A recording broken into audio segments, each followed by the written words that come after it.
Assalamualaikum warahmatullahi wabarakatuh. Halo anak-anakku semuanya, bagaimana kabar kalian hari ini? Semoga kalian tetap sehat dan tetap semangat menjalani aktivitas dan belajar dari rumah. Nah, hari ini Ustadz Reddy akan membahas lembar kerja siswa tema Be Patient. Yuk, perhatikan bersama-sama pembahasan LKS berikut ini. Kita buka halaman pertama dulu ya. Nah, di halaman pertama, sebelumnya kalian sudah membaca berulang kali ya tentang cerita rakyat pahit lidah. Nah, setelah membaca cerita rakyat pahit lidah, ada beberapa kata-kata sulit nih yang perlu kalian ketahui. Bisa dikasih garis bawah ya. Nah, kata sulit pertama yaitu cendawan. Cendawan itu ada di paragraf kedua. Dimulai dari kalimat penyebabnya mereka memiliki ladang padi bersebelahan yang dipisahkan oleh pepohonan. Di bawah pepohonan itu ditumbuhi cendawan. Cendawan yang menghadap ladang area tebing tumbuh menjadi logam emas, sedangkan cendawan yang menghadap ladang serunting tumbuh menjadi tanaman yang tidak berguna. Serunting menuduh area tebing telah menggunakan ilmunya untuk mengubah cendawan miliknya menjadi tumbuhan ilalang. Nah, cendawan itu apa sih? Ternyata cendawan itu adalah jamur atau tumbuhan jamur. Nah, berikutnya ilalang. Ilalang tadi juga sama ada di paragraf kedua. Apa itu ilalang?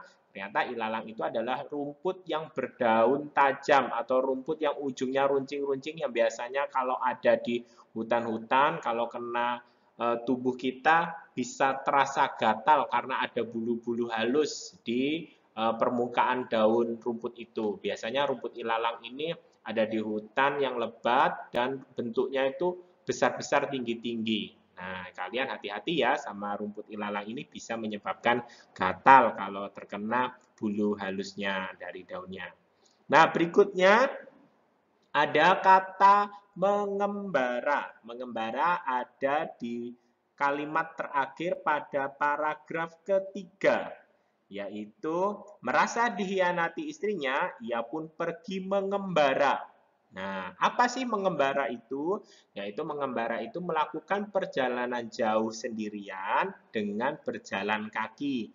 Orang-orang zaman dahulu itu kalau mencari ilmu atau kesaktian, dia melakukan pengembaraan jauh, bertemu guru-guru yang bisa menyalurkan ilmunya.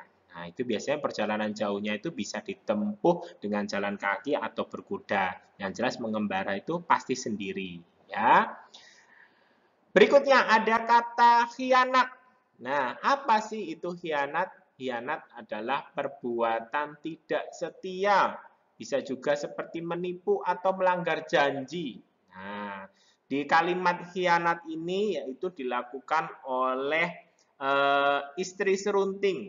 Nah, istri serunting ini adalah kakak dari Arya Tebing. Dia ternyata membocorkan rahasia kesaktian atau kelemahan dari suaminya yaitu serunting. Nah, itu termasuk berbuat khianat karena istrinya sudah tidak setia kepada suaminya dengan cara memberikan eh, apa namanya rahasia ilmunya atau kelemahannya. Nah, itu.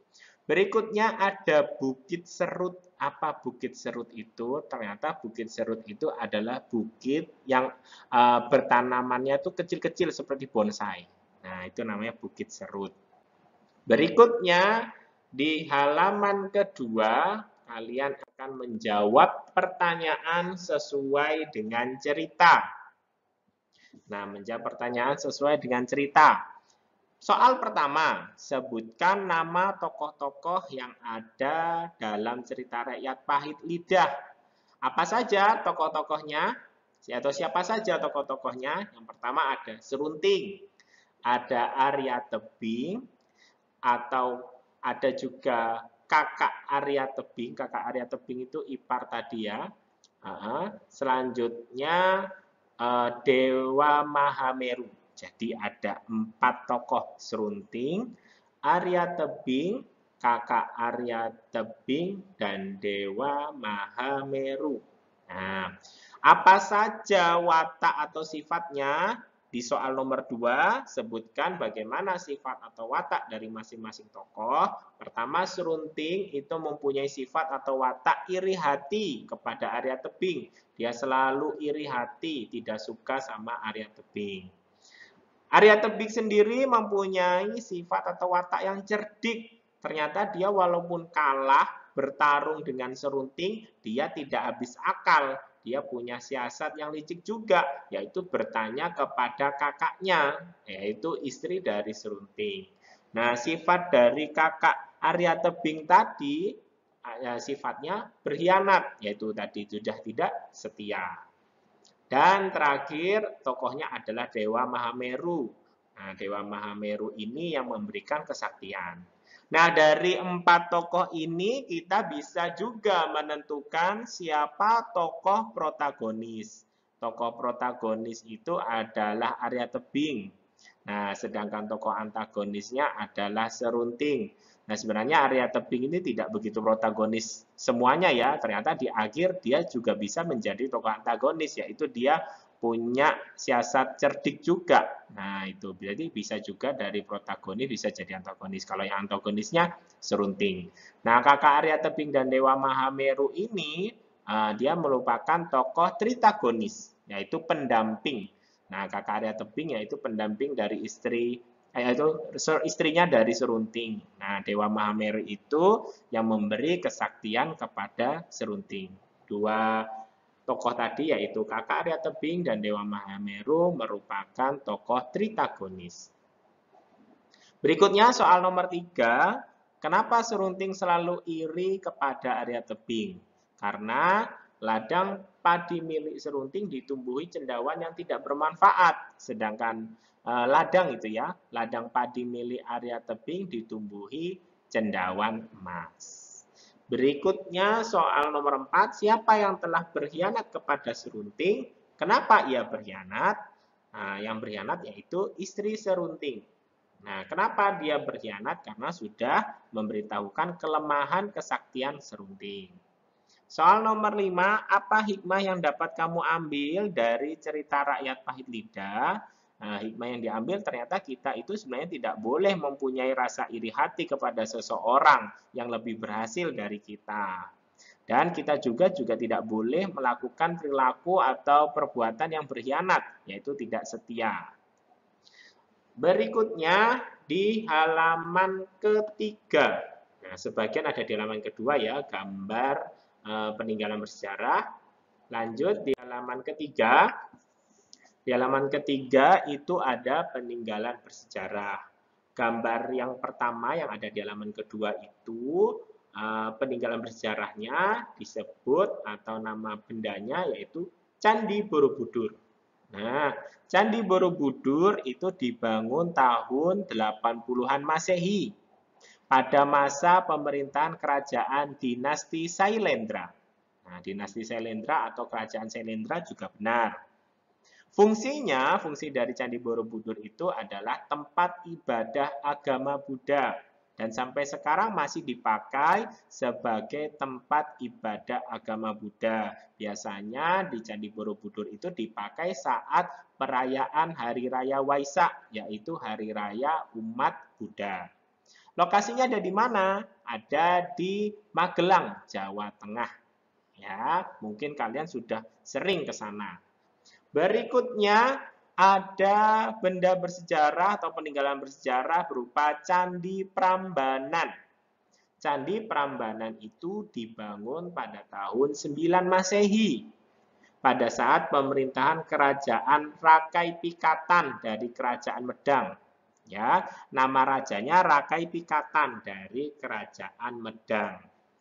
Fungsi dari tempat tersebut adalah tempat candi itu adalah sebagai tempat ibadah agama Hindu yang menganut kepercayaan pemujaan Trimurti. Trimurti itu adalah Dewa Siwa, Dewa Wisnu, dan Dewa Brahma. Dan sampai sekarang masih berfungsi sebagai tempat ibadah umat Hindu di saat Hari Raya Nyepi.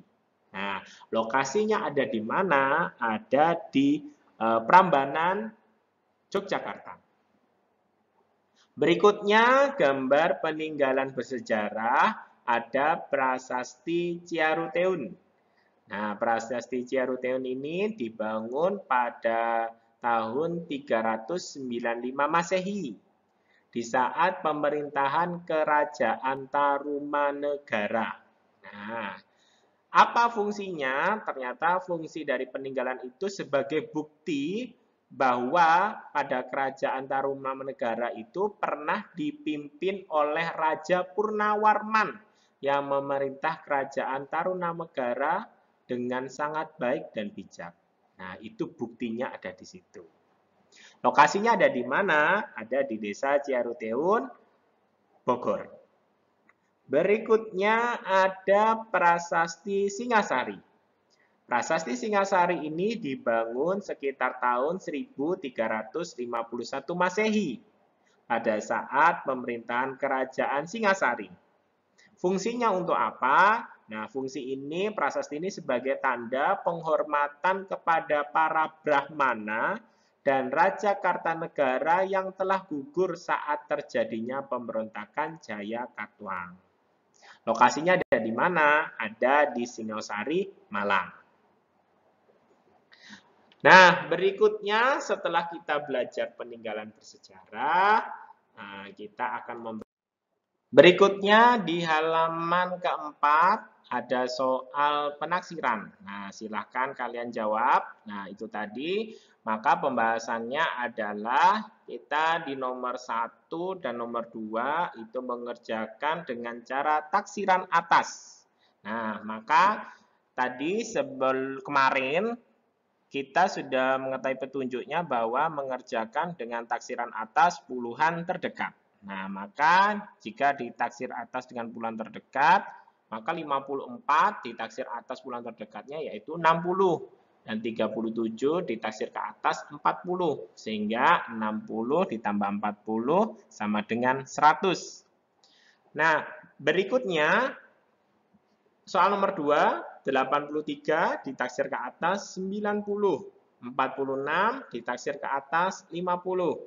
Sehingga dengan mudah 90 kurangi 50 sama dengan 40. Nah, begitu tadi ya, mudah ya.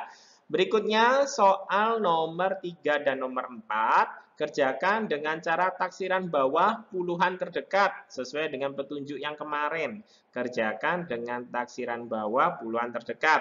45 jika ditaksir puluhan bawah terdekat menjadi 40. Sedangkan 27 ditaksir menjadi 20. Nah, maka 40 dikali 20 dengan mudah sama dengan 800. 40 kali 20 sama dengan 800. Berikutnya 157 ditaksir ke bawah menjadi 150. 38 ditaksir ke bawah menjadi 30. Nah, kenapa tadi 157 jadi 150? Karena ditaksir puluhan terdekat ya, taksiran bawah puluhan terdekat. Berarti menjadi 150. Tapi kalau mainnya ditaksir menjadi 100-an terdekat, maka 157 ditaksir ke bawah menjadi 100-an terdekat 100. Nah, sedangkan ini tadi perintahnya adalah ditaksir puluhan ke bawah. Ya, menjadi 150 dibagi 30. 150 dibagi 30 sama dengan 5. Berikutnya soal nomor 5 dan soal nomor 6. Taksiran terbaik. Nah, diperhatikan kaidahnya taksiran terbaik itu jika angkanya di atas 5 menggunakan taksiran atas, bila di bawah 5 menggunakan taksiran bawah. Nah, 68. Sekarang lihat, 8 adalah di angka di atasnya 5. Maka digunakan taksiran atas, 68 menjadi 70. Sedangkan 32, satuannya angkanya 2, masih di bawah 5, berarti menggunakan taksiran bawah menjadi 30. Sehingga 70 ditambah 30 sama dengan 100. Berikutnya soal nomor 6, 78. Nah, 78, 8 ada di atas 5, maka menggunakan taksiran atas, 78 menjadi 80. Sedangkan 21, 1 masih di bawah 5. Nanti 21 ditaksir menjadi 20. Sehingga dengan mudah 80 kurangin 20 sama dengan 60. Nah, mudah ya ternyata mengerjakan soal penaksiran bilangan. Nah, cukup sekian pembahasan dari lembar kerja siswa B-Passion. Mudah-mudahan bermanfaat bagi kalian semuanya. Terima kasih. Wassalamualaikum warahmatullahi wabarakatuh.